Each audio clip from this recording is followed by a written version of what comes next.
यह एक आध्यात्मिक चर्चा है, गंभीरता से समझें।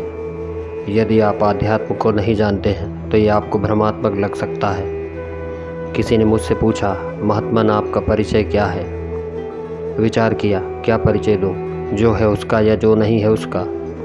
क्योंकि आप झूठ सुनना चाहते हैं और सच आप समझ पाएंगे, ये आपका विवेक तय करेगा। यह प्रश्न एक ऐसे व्यक्ति ने किया जिसे स्वयं को ब्रह्मज्ञानी समझने का भ्रम हो गया, अतः उत्तर भी उसी कोटि का होना चाहिए। उस साधक का अहंकार इतना बढ़ गया कि वह दूसरों से अपशब्दों का भी प्रयोग करने लगे। एक दिन उन्होंने पोस्ट किया, भिखमंगे मेरे आसपास ज्ञान की इच्छा से ना आए, क्योंकि अब वह स्वयं को महान ज्ञान संपन्न गुरु समझने लगे। अहंकार को परखने के लिए बहुत विवेक की आवश्यकता नहीं होती, वह व्यक्ति के वचनों से प्रकट हो जाता है। अहंकार का नशा मदिरा की भांति होता है, यह पीने वाले को नहीं बल्कि दूसरों को दिखाई देता है।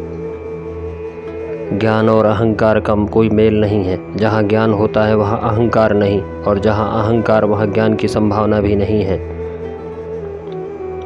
उनकी यह धृष्टता देख एकाएक मुझे आवेश आ गया। मेरी प्रतिक्रिया ने उनके अहंकार को हवा दे दी। तब तो देखना क्या था, उन्होंने अपना वास्तविक परिचय स्वयं ही सबके सामने उड़ेल दिया। उसे मेरे शब्दों से कुछ तो अनुभव हो गया था, तभी उसने मेरा परिचय पूछा। अहंकार पर चोट लगने के कारण वह विचलित होकर अपना आपा खो बैठे और जो मन में आया मुझे कहने लगे। वह निरुत्तर हो गए तो उन्होंने मुझ पर चुने हुए अपशब्दों की बौछार आरंभ कर दी। कुछ क्षण में वह शांत हुए। देखा कि मुझे उनके शब्दों से कोई प्रभाव नहीं पड़ रहा था। अब तो परिचय जानने की जिज्ञासा और बढ़ गई। मैंने कहा, विद्वान का आभूषण है सहनशीलता। वह सागर के समान होता है, वह किसी भी परिस्थिति में विचलित नहीं होता। यहाँ स्वयं का महिमा मंडन करना मेरा उद्देश्य नहीं, बल्कि एक विद्वान का आंतरिक स्वरूप कैसा होता है उसे आपकी सहजता के लिए स्पष्ट कर रहा हूँ। आज इस संवाद को हुए समय हो चुका है। सच कहूँ तो अब भी मैं हृदय से उस साधक को प्रणाम करता हूँ। धन्य है वो।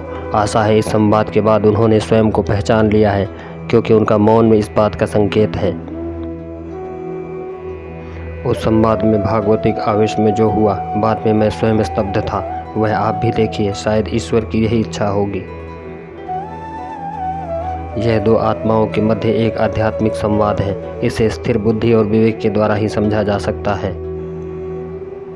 अय अभिमानी साधक, कोई तेरे समक्ष एक मुमुक्षु या याचक बनकर आता है तो वह तुझे सम्मान दे रहा है।